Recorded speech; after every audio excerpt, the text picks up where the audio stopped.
Hey guys, it's Pineapple, and today we're here again to dive back into the world of Kimetsu no Yaiba, Demon Slayer, and to talk about something rather interesting. Yesterday we took the time to explain the Demon Slayers, their ranks, and how their powers work. Today we're going to be talking all about demons, and we're also going to be explaining a few things about the Demon Slayers that I left out in the first video. I hope you guys have been watching Kimetsu because it's one of Weekly Shonen Jump's star boys this year, and the season has been going really smoothly so far. You can follow me on Twitter at VocalPineapple to keep up with my tweets about the series, or you can just follow me if you'd like to, and make sure you watch part 1 of this video, which was yesterday's video about Demon Slayers. But let's get into today's video after that intro. Hit it!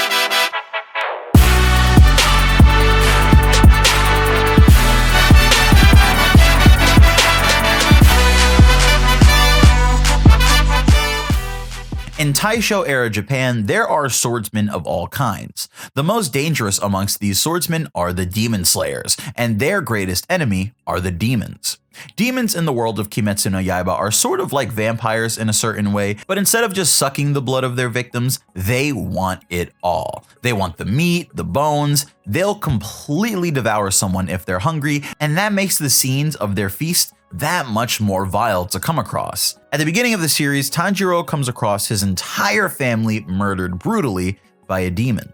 Now, we've actually seen another feeding scene where Tanjiro goes up against the temple demon who gets his head taken off. The scene here is even more gruesome than in Tanjiro's house, to be honest, and it makes sense considering which demon is the one that invaded Tanjiro's home. More on that later though.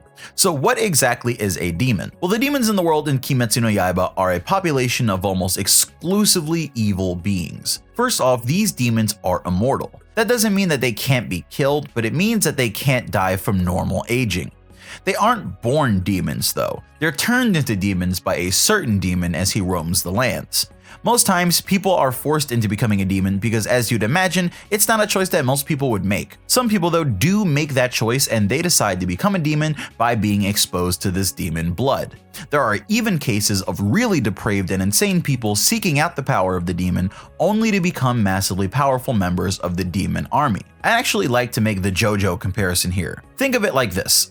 Dio became a vampire by using the stone mask and got a certain level of control over his body, as well as immortality and super enhanced stats. While this technically gave him the ability to freeze people, putting on the stone mask just allowed him to have a level of control over his body that allowed him to think up a way to use that skill to freeze people with his cold body and moving his own cold blood around. In part 2 of JoJo, there are Pillarmen, and the Pillarmen are like an even more powerful version of vampires. They have an even greater control over their bodies and have even wilder special moves, and they can completely change their body structure at will, but they're still killed by sunlight. Demons in Kimetsu no Yaiba, though not as fabulous, are pretty much like the Pillarmen in JoJo, fused with the vampires, but they take on a more devilish and serpentine appearance when they make use of their abilities or start to show their true demonic nature. These things are a true menace, especially since they're able to fit in with the human populace rather easily as long as the sun is down. On top of this,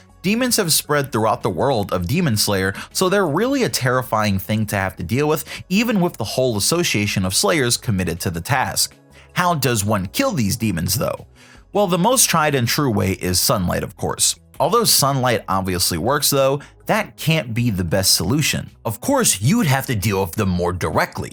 You'd need to take a sword and go after them. See, the problem is, even those who are brave enough to defend themselves from demons or go on the offense fall for the demon's trap. If you ran towards a demon with a normal blade, even if you cut its head off and you were just a master swordsman, it would be able to survive because they don't work like normal people do. They aren't as easy to kill. You need a special blade to cut their heads off and kill them with that one blow. In the world of Kimetsu no Yaiba, our demon slayers are equipped with special Nichirin blades that can harm the demons and cut off their healing with each slash.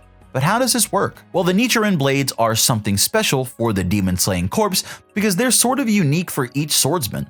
What makes them so unique? Well, the swords actually change color based on who they're made for and who uses them. Swords can be yellow, red, hell, even pitch black, so this makes them personalized on even just a base level. Why can those mood ring swords kill demons so efficiently though? Well, they're made of materials found on the Sunlight Mountain. The Sunlight Mountain is a mountain that is apparently bathed in sunlight all year, so the minerals found here, specifically scarlet crimson iron sand and scarlet crimson ore, are really good to use because they absorb a high level of sunlight. These two materials, once brought together and formed into a blade, create a blade that is always absorbing sunlight. With that sunlight energy inside of their blades, it's almost as if the demon slayers are holding a sword of sunlight. So a demon comes around and you cut its head off with your special Nichirin blade. Easy peasy, right? Well, the issue is that there are actually demons that are special even amongst the already special demons. In the first video, I talked to you about the difference between regular demon slayers and the upper crust, the pillars. Well, now let's talk about the ones that the demons are specifically brought together to fight in the first place, the higher level demons, also known as the 12 demon moons. These 12 demons are a cut above the rest of the demons in existence because they've been given a decent portion of a certain demon's blood, and I guess I should talk about him before I go any further, so let's come back to this detail in a second. The demon I keep referring to in this video is Kimetsu Muzan, otherwise known as the leader of all demons. Kimetsu Muzan is known as the most powerful demon, and it's because of him that all of the powerful demons are around in the first place. He's the one responsible for making the other demons. He does this by exposing a small portion of his blood to the wounds of someone that's dying. We're told in chapter 11 that there's only one demon in the world that can make other demons, so that means the one who turned Nezuko into a demon was Muzan himself. Why would Muzan somehow find himself at Tanjiro's house and then turn one of the people inside into a demon? Keep watching the series to find out. So Muzan is able to create demons. There are some people who become demons and they become way stronger than the usual person would be, and Muzan takes his strongest demons and makes them part of his 12 demon moons. The demon moons are actually split into two different groups, the upper moons and the lower moons. You can tell a demon is a 12 moon demon when their demonic attributes start showing and they have a number on their eyeball. Lower demon moons are less powerful than the upper demon moons, but these demons are still on the level of the pillars to a certain degree. Apparently in the world of Kimetsu, pillars have only been able to kill lower demon moons, while upper moons basically kill various pillars throughout time willy-nilly without ever having a member of their 6-man unit killed. How will our main characters survive if they come across one of these lower moons? Will the pillars be around to help? And even if they are, what happens if an upper moon or even Muzan himself appears? They'd be screwed, but we'll have to see where the story goes. Hopefully this video explained more about demons, how they're born into the world, and who their leader is, and how they're going to antagonize our heroes on their journey to save Nezuko. Expect to see some intense demon action once Tanjiro's training is over, and we've met more of the characters. For now, enjoy the beginning of Tanjiro's story, and how he becomes the swordsman that we've seen in the opening. I've got some more Kimetsu videos planned, so please be patient with me, and I hope you guys enjoyed this video. I'm gonna go work on more. Peace.